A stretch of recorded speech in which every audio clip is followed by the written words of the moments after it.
kids to go along with all the spiritual celebrating that we've done to now. And is Alyssa Silverman here? I don't. Oh, sorry. Can you come up? Council member. Council member Alyssa Silverman. But more importantly tonight, or equally importantly tonight, Havurah member Alyssa Silverman. So it's hard to figure out what to get someone like Laurie, who has everything, and tonight is an expression of how much she has in terms of blessings. But still, we tried, and what we decided would be appropriate was a way of having some sort of community-wide, indeed city-wide, district-wide recognition. Oh, no, you did not. One of the nice things about having a member of the council be a member of the Havurah is that might become a little bit easier. And so, with Alyssa's help, and also with the help of Charles Allen, our council, the District of Columbia, has passed a resolution honoring Laurie Solnick, and Alyssa and I are going to share the reading.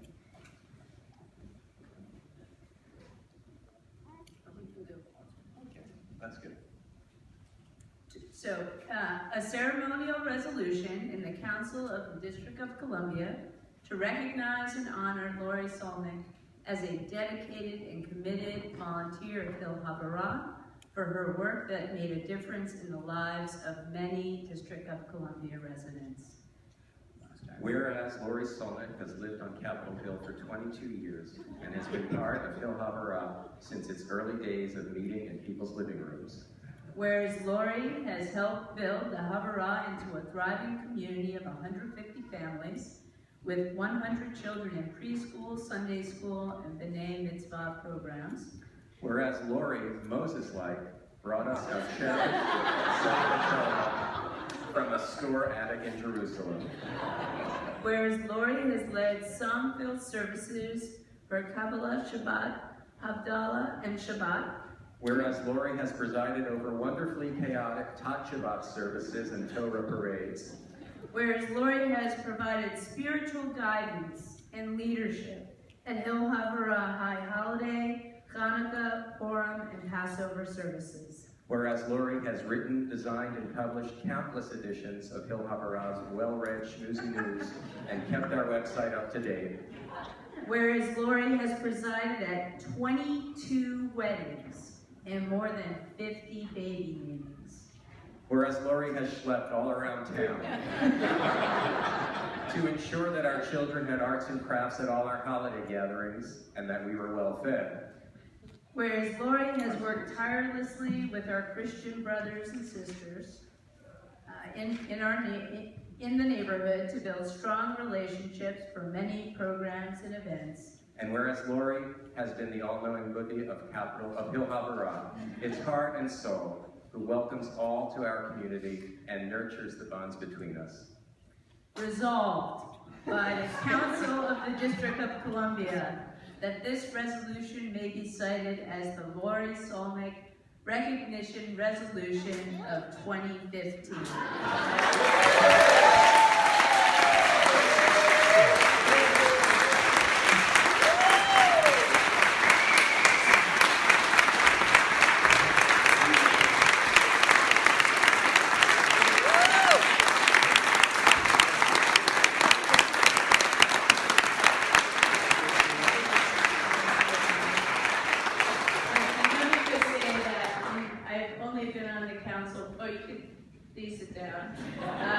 For a few months, but I know that if I'll be on there 4 months or 4 years or 40 years, this will be one of the proudest things that I will do ever at the council. This, ladies and gentlemen, this is a true leader. We have a true organic leader before us, and I have learned so much from you, Laurie, and I will miss having you lead services. Thank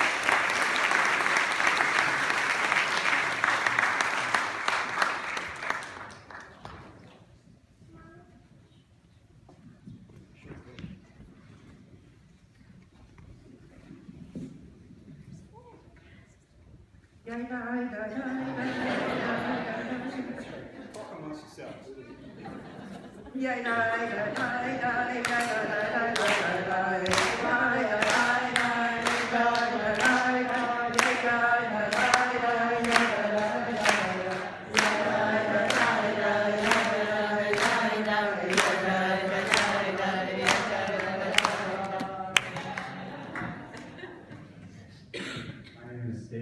I'm the treasurer of Havurah, and as Sig said earlier, there are no words that can express what we feel in our hearts tonight for Laurie. So we'll rely on a few tangibles that Mark said we have to send you off in what style we I don't know, this is a hard act to follow. I don't know. It's a hard act. That goes up on the wall. What we have next doesn't go up on the wall. Something we think you can use. The steering committee is pleased to present to Laurie, and there are several parts to it, so we'll just put a couple of the parts up here. A Havdalah set. Yes. The word on the street was that you needed one. Thank you. So Thank you. you can get some idea. This came to us all the way from Yerushalayim. So she's holding up the Kiddush cup and the spice box.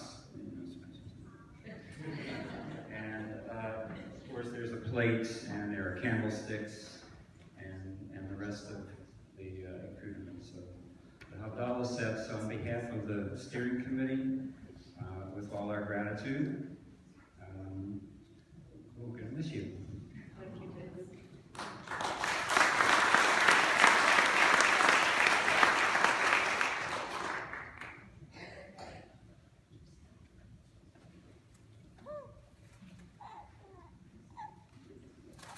Come on.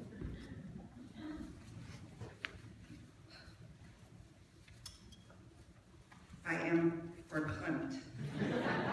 Verklempt, I tell you.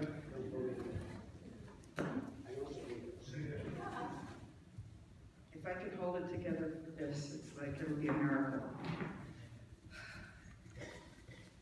In the words of the late great rabbi of my youth, Reb Jerry Garcia, what a long, strange trip it's been. There are simply too many people for me to thank individually in this forum because I know you want to eat. So lest I inadvertently leave anyone out, I thank you all from the bottom of my heart for this most amazing tribute and this most amazing portion of my life. You've trusted me with your confidences and with the keys to just about every church on Capitol Hill. I know where the vacuum cleaners are kept and where the unreachable cobwebs are hidden. I know how important it is to leave a place in better condition than when you entered it, literally and figuratively. Over the years, you've listened to my kvellings and my kvetchings, my boasts and my complaints, as I've listened to yours, and we've grown together into this vibrant, wonderful community.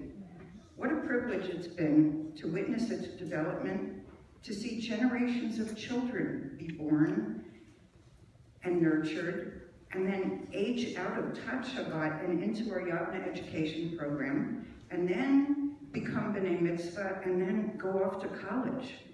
It's particularly poignant for me in view of how I began my journey.